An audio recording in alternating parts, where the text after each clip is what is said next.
Chaudhary sahab, party के general secretary Mehboob Baig sahab, party के general secretary Amrik Singh Reen sahab, Rashid Malik साहब, पार्टी के जनरल सेक्रेटरी महबूब खान साहब, हरमेश सिंह सलातिया जी, राजेंद्र सिंह मनहास साहब, अशोक जोगी जी, सतपाल चारक साहब, भूषण लाल डोगरा जी, सुरजीत कौर जी, सुखविंदर जी, परवेज वफा साहब, विजय डोगरा जी, हरमीत सिंह जी, छतर सिंह सैनी साहब, बारी शाह साहब, नरिंदर शर्मा साहब, पीटर जी, रजत गुप्ता साहब, जुल्फकार मलिक साहब, जेडी सिंह जी, दलीप बरू जी, अबीर चारक, सचिन भगत, जेडी सिंह, के शर्मा साहब, भूपिंदर सिंह जी, जावेद चौधरी साहब, तनवीर इकबाल साहब, नीरज जी, अंकुश जी, रजत रंडावा, राजेंद्र चिप, रणवीर सिंह मंगा और दीपक राणा। हो सकता है सुनील भट्ट का नाम शायद इसमें नहीं है।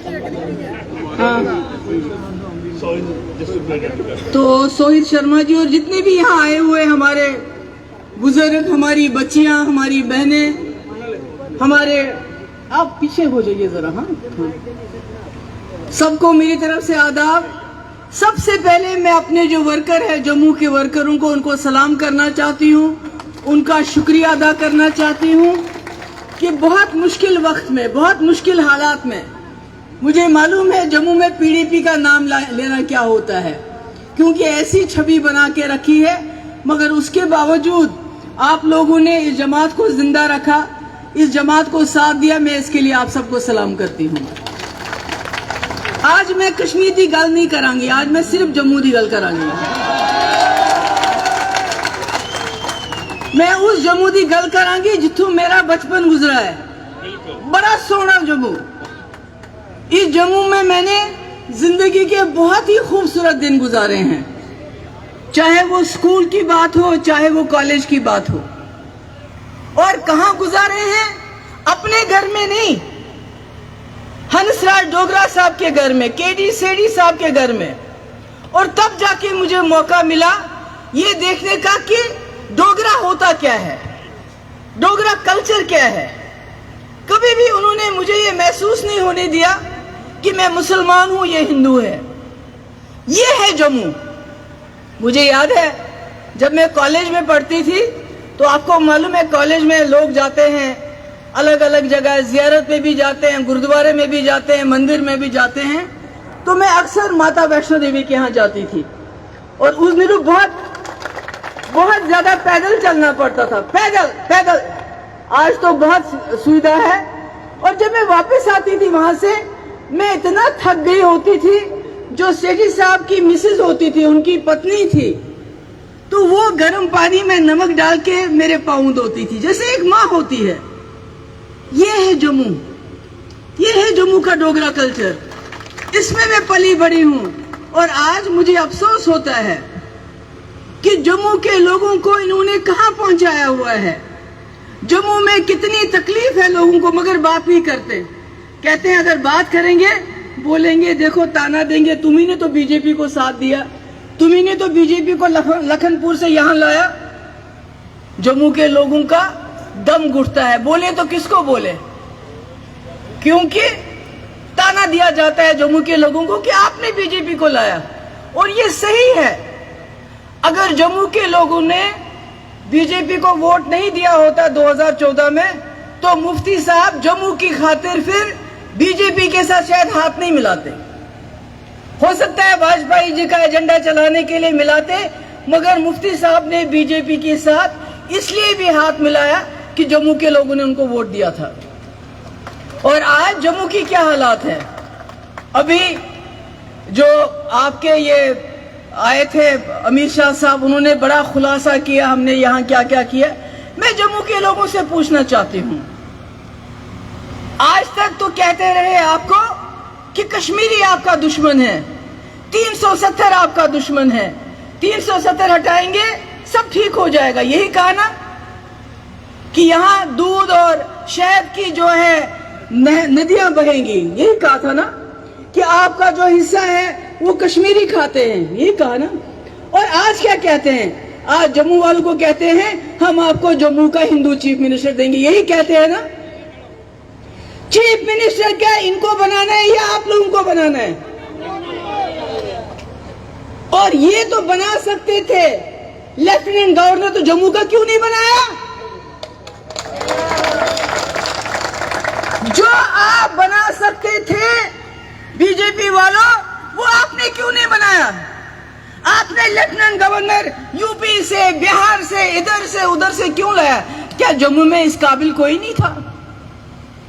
अरे किसी को ना सही तो करण सिंह जी को ही बनाते, महाराजा हरि सिंह, उन्हीं को बनाते। छुट्टी तो आपने उनके दादा परदादा के नाम दे दी, मगर उनको ही बना लेते, किसी और को बनाते, किसी बीजेपी वाले को ही बनाते, पर बनाते तो सही। आप तो कहते हैं चीफ मिनिस्टर बनाएंगे, वो तो लोगों ने बनाना है। अगर वो ना सही तो जम्मू का चीफ सेक्रेटरी बनाते। हाँ, क्या, खामोश हो जाइए, क्या जम्मू में कोई इस लायक नहीं है जो गवर्नर साहब का एडवाइजर बन जाता? कोई नहीं इस लायक, ताकि जम्मू के लोग उसके पास जाके उसको अपनी दुख दर्द सुनाते। चेयरमैन जेके बैंक दुहाई देते रहे, कश्मीरियों ने खाया, कश्मीरियों ने खाया, तो कम से कम चेयरमैन जेके बैंक ही बनाते, जो जम्मू के इस वक्त जो यहाँ की इंडस्ट्री ताला लगी पड़ी है, कम से कम वो उसके पास अपना दुखड़ा तो रोते। क्या दिया जम्मू को, बताइए मुझे। जब देने की बारी आती है तो हिंदू मुस्लिम, हिंदू मुस्लिम, हिंदू मुस्लिम। जम्मू का ट्रांसपोर्टर जो है वो इस वक्त बहुत दुखी है, मेरे पास भी आए मिलने के लिए, और आज उनका दुख ज्यादा हो गया। क्यों? कश्मीर को सजा देते देते कश्मीर का फ्रूट हमारी मुल्क की मंडियों में ना पहुंचे, उसको 8-8 दिन टनल के उस बार रोका जाता है। ये भूल जाते हैं जम्मू कश्मीर का रिश्ता ऐसे है। अगर जम्मू का कश्मीर का सेब है तो ट्रांसपोर्टर जम्मू का है। आप जब कश्मीर के सेब को रोकते हो तो आप उस ट्रांसपोर्टर का भी नुकसान करते हो, जिसने लाखों रुपए कर्ज लिया है, लोन लिया है, उसको भी नुकसान करते हो आप। मगर इनके लिए वो ऐसी कोई चीज नहीं है। बेरोजगारी सबसे ज्यादा जम्मू कश्मीर में, आपको पता होगा 32%, और जितनी भी नौकरियां इन्होंने आज तक दी उसके लिस्ट कैंसिल किए। क्यों? ये तो आते हैं, ये तो बहुत बातें करते हैं जी, यहाँ परिवारवाद था, करप्शन था। आज ये करप्शन कौन करता है? आज अगर सब इंस्पेक्टर की रिक्रूटमेंट हुई, FAA की रिक्रूटमेंट हुई, जूनियर इंजीनियर जल शक्ति बोर्ड की रिक्रूटमेंट हुई, उसको कैंसिल क्यों करना पड़ा? उसमें चोरी क्यों, उसमें धांधली क्यों? और उन धांधलियों में कौन शामिल है, उसका नाम हमें बताओ। गवर्नर साहब, उसका नाम बताओ। नहीं बता सकते, क्योंकि बताएंगे तो बहुत मुश्किल हो जाएगी, बड़ी मुश्किल हो जाएगी। ये जो करप्शन की बात करते हैं, मुझे बताइए, बीजेपी कहती है हम दुनिया में सबसे बड़ी पार्टी है, होंगी, मगर बीजेपी दुनिया की सबसे अमीर तरीन पार्टी है, जिनके पास सबसे ज्यादा पैसा है वो बीजेपी है। वो कहां से आया? क्या आप कभी सोचते हैं कि वो पैसा कहां से आया? ये 8 साल में इनके पास इतने ज्यादा पैसा कहां से आया? वो पैसा आया कि किसान का लोन ये माफ नहीं करते हैं, 1 लाख, 2 लाख, 3 लाख। मगर जो बड़े बड़े इनके दोस्त हैं, अडानी हो, अंबानी हो, दूसरा नहीं हो, तीसरा नहीं हो, उनके लाखों करोड़ लोन माफ करके उसमें हिस्सा मिलता है इनको। आपको समझना चाहिए इस बात को। तभी एक एक दफ्तर इनका 100-100 करोड़ की बिल्डिंग बनता है। वो कहां से आया? ये जो 2014 से पहले 100 रुपए का गमछा बांधते थे गले में, आज 80,000 का गमछा डालते हैं। कहां से आया वो? बताइए मुझे, कहां से आया? जो ऐनक पहनते थे 5,000 की, आज 1.5 लाख की ऐनक पहनते हैं। बताइए कहां से आता है ये? तो ये जो अपने आप को बड़े वो समझते हैं कि हम ईमानदार हैं, सबसे अगर कोई करप्ट जमात है तो वो बीजेपी है, जिन्होंने लोगों की जेबें काट काट के अपनी जेबें भरी। अपना जो एक MLA की बोली 50 करोड़ रुपए। जब इनको सरकारें गिरानी होती है, जब ईडी फेल हो जाती है, सीबीआई फेल हो जाती है, एनआईए फेल हो जाती है, करप्शन ब्यूरो फेल हो जाता है, तो फिर पैसा काम करता है। 50 करोड़ रुपया दो, एमएलए खरीदो और सरकारें गिराओ। ये बात करते हैं ना जमहूरियत, किस जमहूरियत की बात करते हो आप? कौन सी जमहूरियत आपने लाई? आपने जमहूरियत का बेड़ा गर्क कर दिया। लोग चुनते एक सरकार को, आप पैसा लेके ईडी के जरिए उस सरकार को गिराते हो और अपनी सरकार बनाते हो। आप कहते हैं पंचायत राज।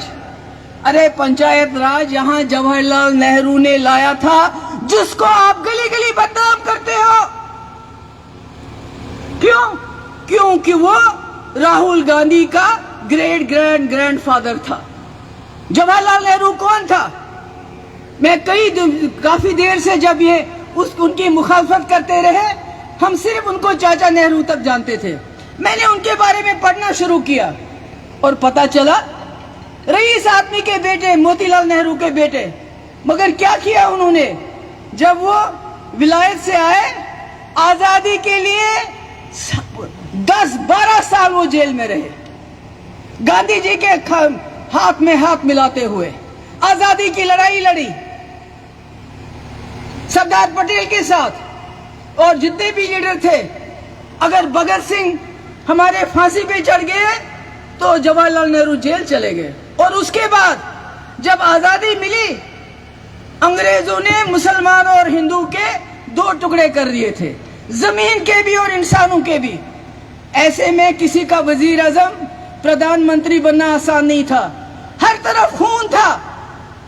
ये वही जवाहरलाल नेहरू थे, वही इंदिरा जी के बाप और राहुल गांधी के ग्रेट ग्रैंडफादर, जिसको आप शहजादा बुलाते हो। आज वो शहजादा इस मुल्क की धूल में घूम रहा है, इस मुल्क को बचाने के लिए। और जवाहरलाल नेहरू ने जब इस देश को संभाला, खून खराबा, जैसे आज इन्होंने पूरे मुल्क में हिंदू मुसलमान के बीच में झगड़ा किया है, ऐसा ही झगड़ा था। और ये तब किसके साथ थे? ये अंग्रेज के साथ थे। मगर उसने इस देश को संभाला। उस वक्त 80% लोग अनपढ़ थे, आज 80% लोग पढ़े लिखे हैं। ये उसी जवाहरलाल नेहरू की देन है, जिसने IIT बनाए, एम्स बनाया, फैक्ट्रीज डाल दी, बाकी काम किए कि इस मुल्क को जोड़े रखा। सबसे बड़ी चीज जिसके ये दुश्मन है वो है गंगा जमुना भाईचारा, सेक्युलरिज्म, डेमोक्रेसी, जिसमें दलित को भी वही वोट है, ब्राह्मण को भी वही वोट है, हिंदू को भी वही वोट है, मुसलमान को भी वही वोट है, सिख को भी वही वोट है। उससे डरते हैं ये चाहते हैं ब्राह्मण के पास कुछ रहे, बाकी किसी के पास कुछ ना रहे। तो आप लोगों को समझना पड़ेगा कि इन्होंने क्या किया 8 साल में। एक तो यही किया, 8-10 लाख के सूट पहन लिए, 1.5 लाख के ग्लासेस पहन लिए, 80,000 का गमछा लगाया इन लोगों ने। और सबसे बड़ी चीज जो की इन्होंने गैस सिलेंडर दिया लोगों को। मगर कांग्रेस के वक्त में जब दिया 500 रुपया थी गैस सिलेंडर की कीमत, आज 1000 रुपए है। उन्होंने वो गैस सिलेंडर चूल्हे में डाल के उनको जलाना शुरू कर दिया। ये इनकी सबसे बड़ी चीज है। दूसरी चीज, हम मुफ्त राशन देते। क्यों देते हो? अरे जिन लोगों को मनमोहन सिंह ने गरीबी से ऊपर उठाया था, आप उनको फिर नीचे ले गए। 80 करोड़ लोगों को मुफ्त राशन इसलिए कि उनके पास 2 वक्त का खाना नहीं है। ऐसी हालत कर दी आपने इस देश की, ऐसी बर्बादी कर दी इस देश की। अभी देखिए आरसपुरा कनाल, उसका हाल देखिए, अभी हमने देखा उसका हाल क्या है। कोई पूछता नहीं है। किसान से लेते हैं अनाज सस्ते दाम और उसके बाद उसको बांटते हैं गरीबों का मुंह बंद करने के लिए, क्योंकि ताकि गरीब नौकरी ना मांगे, गरीब कुछ और ना मांगे। और यहां आके हर सवाल का जवाब क्या होता है? परिवारवाद। अरे मैं बताऊं, मेरे पास, मैं आज देख रही थी, मगर मैं कितनों के नाम बताऊं आपको। इनके पास एक ही स्टेट में 16 ऐसे लोग हैं जो परिवारवाद हैं। पीयूष गोयल के बाप का क्या नाम है आपको मालूम है? वो किसका बेटा है? धर्मेंद्र प्रधान आपको पता है किसका बेटा है? अनुराग ठाकुर जो कहता है गोली मारो, वो किसका बेटा है? ज्योतिराज सिंधिया, उसका बाप कौन था? निर्मला सीतारामन का हस्बैंड कौन है? अगर मैं नाम पढ़ने लगूं तो जितने सारी पार्टियां, Congress, PDP, NC, Samajwadi, RJD मिलके जितने लोग उसमें होंगे उससे 10 गुना बीजेपी में है, मगर उसका नाम नहीं लेते हैं। और इससे बड़ी बात, अमित शाह साहब, जब आप परिवारवाद की बात करते हो, शहजादे की बात करते हो, आपको अपना शहजादा जयशाह याद नहीं आता? हाँ? आपको अरुण जेटली जी का बेटा याद नहीं आता? आपको ज्योतिराज सिंधिया का बेटा याद नहीं आता? आपको अनुराग ठाकुर याद नहीं आता? आपको साहेब सिंह वर्मा का छोटा बेटा याद नहीं आता? मैं इनका नाम अलग क्यों ले रही हूं? ये कोई पॉलिटिक्स में नहीं है, बल्कि जो खेल है हमारे, जिनमें हमारे बच्चे दिन रात खून पसीना करके बैट उठाते हैं, बॉल उठाते हैं, खेलते हैं, उनकी बॉडीज में ये ऊपर बैठे हुए हैं ऐश करने के लिए। मुझे बताइए, जयशाह को बैट पकड़ना आता है क्या? आपने देखा है कभी? अरुण जेटली के बेटे को कुछ काम, कोई गेम खेलना आता है क्या? मगर क्योंकि इसमें हजारों अरबों रुपए इन खेलों में है, उनको वहां बिठा के रखा। याद क्या आता है? शहजादे, शहजादे।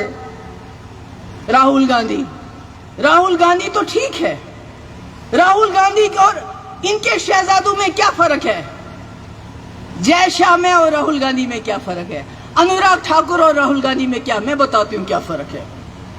राहुल गांधी का बाप राजीव गांधी, जिसने इस मुल्क में 4 साल के अंदर जो इंफॉर्मेशन टेक्नोलॉजी है उस वक्त आईटी को लाया, जो आज आप देख रहे हो। इतना ही नहीं, बल्कि अपनी जान दे दी इस मुल्क के लिए। मुझे एक बीजेपी का लीडर बताओ जिसने आजादी से पहले जेल गया हो, मुझे बताओ खुदा के लिए।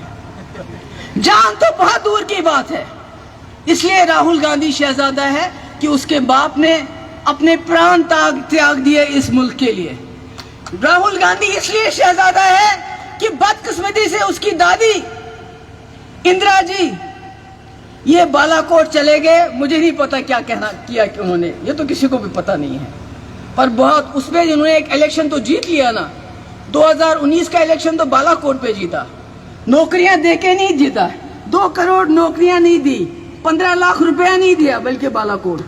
मगर ये भूल गए, ये वही इंदिरा जी थी, दुर्गा जी का रूप जिसको कहते थे, जिसने हमसाए मुल्क में जब बांग्लादेश, पाकिस्तान और पाकिस्तान में झगड़ा चल रहा था तो बांग्लादेश को अलग कर दिया, तो इंदिरा गांधी थी। मगर उसने बांग्लादेश के नाम पे लोगों से वोट नहीं मांगे, उसने उन जवानों का खून नहीं भेजा जिन्होंने बांग्लादेश को बनाने में कुर्बानी दी। और फिर वही इंदिरा जी अपने प्राण, अपनी जान उसने दे दी इस मुल्क के खातिर। इसीलिए राहुल गांधी से चिढ़ते हैं। आज वही राहुल गांधी निकला है, गांव गांव, गली गली, कूचे कूचे, जो उसके पुरखों की, गांधी जी की, अंबेडकर साहब की, सरदार पटेल साहब की, जो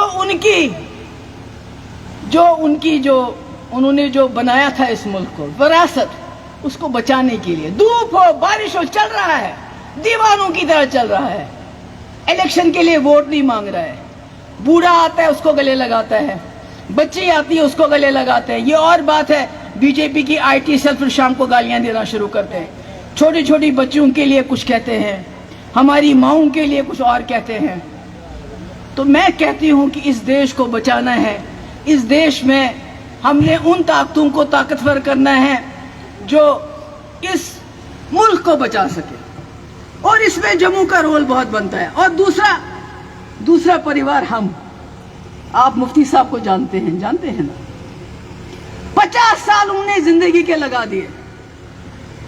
आज जो उन्होंने पूरे मुल्क की ताकत झोंकी है, कश्मीर में झोंकी है कि नहीं?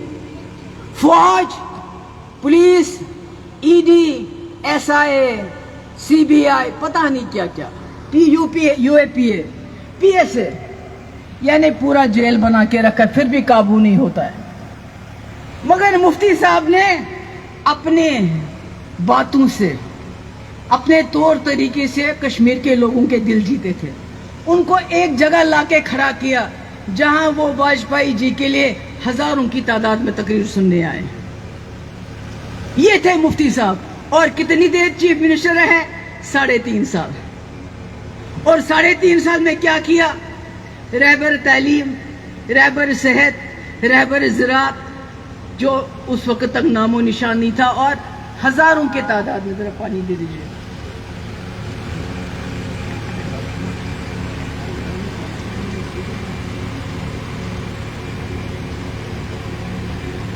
हजारों की तादाद में रहबर तालीम टीचर, कश्मीर में भी, जम्मू में भी। जम्मू का कोई बॉर्डर का कोई गांव का मुझे बताए कि जब मुफ्ती साहब ने रहबर तालीम लगाए किसी को एक पैसा देना पड़ा हो। मुफ्ती साहब ने जो आपके LOC ट्रेड, मुफ्ती साहब ने कश्मीरी पंडितों के लिए जो आज 6 महीने से वहां पड़े हुए हैं, जिनको कोई पूछता नहीं, जिनको ये इस्तेमाल करते हैं इलेक्शन में वोट के लिए, कश्मीर फाइल्स के लिए, उसको हिट करवा दिया। उसने करोड़ों रुपए कमाया। मगर आज कश्मीरी पंडित, उनके लिए ट्रांजिट कैंप मुफ्ती साहब ने कश्मीर में शुरू किए थे। यूनिवर्सिटीज कश्मीर में, जम्मू में, हरी सिंह पार्क, मैं कितनी नाम ले लूं। और आज जो आप देखते हैं, जो बहु फोर्ट की जो गंडोला है या पत्नी टाप का गंडोला है, ये बीजेपी ने नहीं, मुफ्ती साहब ने। आज जिन मेडिकल कॉलेजों का ये रिबन काटते हैं, वो मनमोहन सिंह ने दिए थे और मेरे टाइम में उनका काम शुरू हुआ था।